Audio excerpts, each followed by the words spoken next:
اللہ سبحانہ و تعالی جبار بھی ہے، قہار بھی ہے، متکبر بھی ہے، اور اللہ سبحانہ و تعالی نے وعدہ کیا ہے کہ وہ پنش کرے گا ان لوگوں کو جن لوگوں نے اللہ سبحانہ و تعالی کی نافرمانی کی. The question is how much do we fear اللہ سبحانہ و تعالی. میں اور آپ اپنے آپ سے پوچھیں، میں اللہ تعالیٰ کا دل میں خوف، اور یہ خوف یہ ہے کہ کہیں مجھ سے اللہ رب ناراض نہ ہو جائے، اس کے ناراض ہونے کا خوف، اس کی نافرمانی کا خوف میرے دل میں کتنا ہے؟ جب میں گناہ کرنے لگتا ہوں تو کیا مجھے واقعی میں لرز جاتا ہوں کہ میرے رب مجھ سے ناراض نہ ہو جائے، یا میں بس ایک دو دفعہ سوچتا ہوں اور پھر کر لیتا ہوں؟ How much do we fear اللہ سبحانہ و تعالیٰ؟ اور do we have just information in our mind کہ ٹھیک ہے جہنم ہے، جنت ہے، عذاب ملے گا، لیکن کیا ہم نے انٹرنلائز کیا ہے؟ آج انشاءاللہ تعالیٰ ہم انٹرنلائز کریں گے اس کو. That is the reason ہماری fear کی کمی کی وجہ سے we insist on sinning again and again.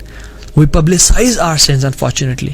کچھ دن پہلے آپ میڈیا پہ دیکھیں لوگ اپنے گناہوں کا پبلسائز کر رہے ہیں کہ جی میرے تو میں اتنا کمال کا ایکٹر ہوں، میں اتنا انٹیلیجنٹ ہوں کہ میرے تو ایکسٹرا میرٹل افیئرز ہیں اور میں نے بیوی کو آج تک پتہ ہی لگنے دیا.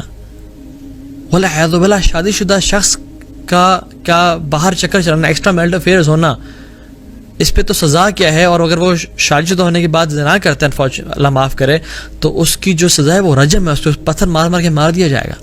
اتنا گریو سے نہیں ہے، لیکن لوگ کہہ رہے ہیں. اور پھر کچھ خاتون کہہ رہی ہیں کہ میں تو ایک بندے پہ، ایک میرے سینئر ایکٹر تھے، میں ان سے عشق کرتی تھی یا مجھے اچھے لگتے تھے وہ، تو میں بار بار ریٹیکس لیتی تھی اس لیے تاکہ میں نام نہیں لے سکتا کہ میں اپنی جو ہے نا وہ ایک انٹرنل جو ہے ٹھڑک، انہوں نے اپنے یہ ورڈ یوز کیا کہ میں اس کو پورا کر سکوں. انفارچونیٹلی والعیاذ باللہ، اللہ تعالیٰ معاف کرے ہم سب کو. اور اس طرح کیا بہت سارے دیکھیں، میں I don't want to call names یا شوز کے نام، اور کچھ جگہ پہ ہم جو پوڈ کاسٹ ریکارڈ کیا اس میں ہم نے نام اس لیے بھی ہیں جسٹ ٹو آئیڈینٹیفائی کہ کن کن لوگوں سے بچنا چاہیے ہمیں، جو کہ مسلمان اسٹرکچر کو، ایک مسلم اسٹرکچر کو، جو کہ ہمارا ڈی این اے ہے، اس کو ڈسٹروائے اور ڈسٹرب کر رہے ہیں. بنی اسرائیل نے کیا کہا تھا کہ ہم یہ جو آگ ہے نا جہنم کی، ہمیں کچھ دنوں کے لیے چھوئے گی، اس کے بعد ہم چلے جائیں گے، کیونکہ ہم تو انبیاء کی نسل میں سے ہیں. آج کل کے مسلمان بھی یہ کہتے ہیں، نظر نہیں آتے آپ کو کہ جی تھوڑے دن چلے جہنم ہے وہ بھی گزار لیں گے، پھر جنت ہی جنت ہے نا ہمیشہ ہمیشہ کے لیے. والعیاذ باللہ، یہ بات کہنا آج ہم پڑھیں گے اس بارے میں کہ جہنم کتنی شدید ہے. جتنا کم از کم جتنا خوف ہمارے دلوں میں لوگوں کا ہے نا، اتنا ہی خوف ہمارے دلوں میں اللہ کا ہونا، تو ہم گناہوں سے گناہ چھوڑ دیں. حالانکہ اللہ تعالیٰ زیادہ رائٹ رکھتے ہیں کہ ان کا لوگوں سے بھی زیادہ جو ہے نا خوف ہونا چاہیے، اور ان سے واقعی میں حق ادا کرنا چاہیے، ان سے ڈرنے کا. والذین آمنوا اشد حب للہ، جو حب للہ، جو ایمان والے ہیں وہ اللہ کی محبت میں شدید ہوتے ہیں، اور اللہ کے سامنے تقوی اختیار کرنے والے بھی ہوتے ہیں. امیجن ہمارے سکنز پہ وہ گناہ لکھ دیے جائیں جو کہ ہم رات کو کریں اور صبح جب باہر نکلیں تو ہمارے جسم پہ لکھے ہو یا ہمارے ماتھے پہ لکھے ہوں. کیا ہم گناہ کریں گے رات کے ٹائم؟ نہیں. کیوں؟ کیونکہ لوگوں کو پتہ نہ چل جائے کہ میں اتنا گناہ گار ہوں، میں اتنا سیاہ کار ہوں، مجھ سے یہ گناہ ہو گیا، وہ گناہ ہو گیا. اللہ سبحانہ و تعالیٰ کیا اتنی بھی ہم ان سے حیا نہیں ہونی چاہیے ہمیں کہ ہم اتنی تو حیا کریں اپنے رب العالمین سے کہ وہ ہمیں دیکھ رہا ہے جب ہم رات کے اندھیروں میں ہیں. ہمیں اللہ تعالیٰ سے اتنا بھی خوف نہیں آتا جتنا لوگوں سے ہے. اور ہم رکوع میں کیا دعا پڑھتے تھے؟ اللہ کے نبی صلی اللہ علیہ وسلم کیا دعا پڑھتے تھے؟ اللہم لک رکعت، یا اللہ میں نے آپ کے لیے رکوع کیا، وبک آمنت، میں آپ پہ ایمان لے کے آیا، ولک اسلمت، میں نے سر تسلیم خم کیا، میں اسلام لے کے آیا. خشع لک سمعی وبصری ومخی وعظمی وعصبی وما استقلت به قدمی. خشع لک سمعی، اللہ ڈر گئے میری سماعت آپ سے، وہ بصری میری آنکھیں آپ سے، ومخی میرا دماغ، میرا مائنڈ، وعظمی وعصبی میرے مسلز، میرے ہڈیاں، ومستقل به قدمی، اور جس جسم کو، گناہگار جسم کو میرے قدموں نے اٹھا کے رکھا ہے، یہ سب ڈر گئے آپ سے. اللہ کے نبی صلی اللہ علیہ وسلم یہ دعا کیا کرتے تھے. ہم میں سے کتنے لوگوں کو یہ دعا رکوع والی آتی ہے؟ ہم تو پڑھتے ہی نہیں ہیں. خوف تو دور کی بات، اللہ سبحانہ و تعالیٰ قرآن میں خود فرماتے ہیں وَيُحَذِّرُكُمُ اللَّهُ نَفْسَهُ وَيُحَذِّرُكُمُ اللَّهُ نَفْسَهُ، اللہ تعالیٰ تمہیں اپنے بارے میں ڈراتے ہیں، اپنے سے ڈراتے ہیں تمہیں. اچھا کچھ لوگ نا انفارچونیٹلی کہتے ہیں یہ کیا آپ نے ٹاپک چھیڑ دیا جہنم کا. میں نے ایون آج بھی جب پوسٹ کیا تو آج کل پوسٹ کیا تو ایک کمنٹ آیا کہ آپ جنت کے بارے میں بات کیوں نہیں کرتے، حالانکہ ہم نے جنت کے بارے میں ڈفرنٹ لیکچرز دیے ہیں. People don't like to listen about جہنم. وائی؟ اللہ تعالیٰ خود کہتے ہیں وَيُحَذِّرُكُمُ اللَّهُ نَفْسَ، اللہ تعالیٰ تمہیں اپنے بارے میں وارن کرتے ہیں تمہیں اپنے آپ سے کہ تم گناہ نہ کر کے آنا. We should sometimes listen about جہنم as well. قرآن میں تذکرہ ہے، ہم کیوں نہ بات کریں اس بارے میں، اور یہ ہمارے ایمان کو تازہ کرتا ہے. اللہ تعالیٰ خود قرآن فرماتے ہیں وَأَنذَرْتُكُمْ نَارًا تَلَظَّىٰ، میں تمہیں ڈراتا ہوں نارن تلظیٰ سے، ایسی آگ سے جو کہ بلیزنگ ہے، جو کہ بھڑک رہی ہے. اللہ اکبر. یہ جب رب ہمیں ڈرا رہا ہے تو ہمیں کیا ڈرنا نہیں چاہیے؟ پھر ہم ایسے کہیں کہ نہیں اس ٹاپک کے بارے میں کائنڈلی بات نہ کریں، بس اچھی یو نو ہیپی کیمپر والی باتیں کریں. I just want to feel happy camper, کہ مجھے یہ جو ہے نا موڈ خراب کر دے والی گفتگو نہ سننی پڑے. صرف جنت کی بات کریں، حور العین کی بات کریں، اور ثواب کی بات کریں، اور بخشش کی بات کریں.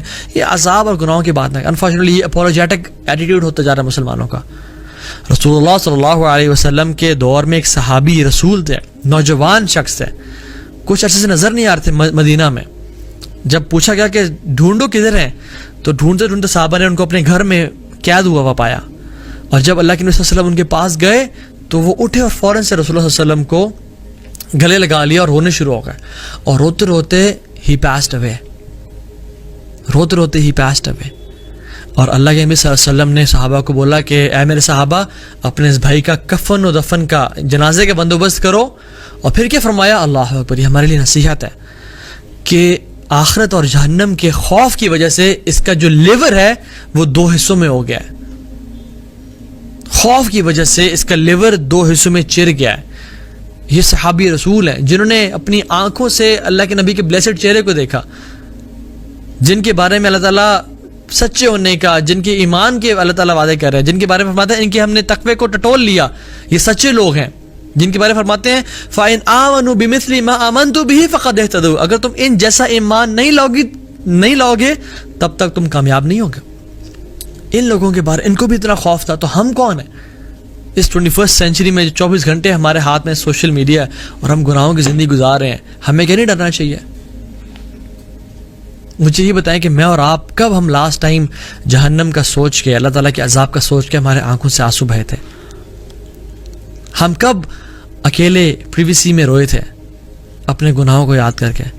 کون ہے وہ شخص جس کو 7 لوگوں کی کیٹیگری میں جو آتا ہے، جس کو اللہ تعالیٰ اپنے عرش کا سایہ نصیب کریں گے؟ 7 یظلھم اللہ یوم لا ظل الا ظلہ، 7 لوگ جن کو اللہ تعالیٰ اپنے عرش کا سایہ نصیب کریں گے. 1 رجل ذکر اللہ خالیا ففاضت عینہ، کہ جو اکیلے میں آنکھوں سے آنسو بہائے اور اپنے گناہوں کو یاد کر کے روتا رہا.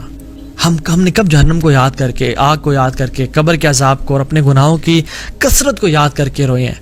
صحابہ کرام کثرت سے نوافل پڑھتے اور کثرت سے روزے رکھتے، اور جب ان سے پوچھا جاتا کہ آپ اتنا کیوں ایفرٹ کر رہے ہیں تو کہتے ہیں ہم ایک بہت لمبے سفر کی تیاری کر رہے ہیں. ہم مت رکو، ہمیں لمبے سفر کی تیاری کرنے دو. ہم نے اس اپنے لمبے سفر کے لیے کتنی تیاری کی ہے؟ اللہ تعالیٰ فرماتے ہیں والذین هم من عذاب ربهم مشفقون. اللہ تعالیٰ تعریف بیان کرتے ہیں لوگوں کی کہ جو ڈرتے ہیں اپنے رب کے عذاب سے. واللہ اللہ تعالیٰ کو ایسے لوگ پسند ہیں جو اللہ کے عذاب سے ڈرتے ہیں. ان عذاب ربهم غیر مأمون، ان عذاب ربهم غیر مأمون، کہ بے شک جو رب کا عذاب ہے واقعی میں حق رکھتا ہے کہ اسے ڈرا جائے. People should not be, they should not lose that fear against the punishment of Allah subhanahu wa ta'ala. عمر بن خطاب رضی اللہ تعالیٰ عنہ اکثر کہا کرتے تھے اکثر ذکر النار، اکثر ذکر النار، کثرت سے ذکر کیا کرو آگ کا. فإن حرها شدید، کیونکہ اس کی جو ہیٹ ہے اٹ از ایکسٹریم. وقعرها بعید، اور اس کی جو ڈیپتھ ہے وہ بہت فار ہے، بہت گہری ہے وہ. ومقامعها الحدید، اور اس کی جو وبس ہے وہ آئرن کی بنی ہوئی ہے. عمر بن خطاب صحابی رسول، دوسرے خلیفہ ہو کے کہہ رہے ہیں اکثر ذکر النار، کثرت سے آگ کو یاد کیا کرو. اور ان کے نبی جو کہ ہم سب کے نبی ہیں کیا فرما رہے ہیں؟ اکثر ذکر حازم اللذات، کثرت سے موت کو یاد کیا کرو جو کہ ڈسٹرائے کر دینے والی پلیئرز کو. اور ہم کہتے ہیں نہیں جنہیں جہنم کا ذکر نہ کریں، جنہیں یہ عذاب کا ذکر نہ کریں. دیکھیں جی ایسی باتیں نہ کریں. جب عمر بن خطاب رسول اللہ صلی اللہ علیہ وسلم کثرت سے ذکر کرنے کے بول رہے ہیں تو جو شخص چاہے کہ ان کا ذکر نہ ہو تو پھر اس کو تو سمجھنا چاہیے.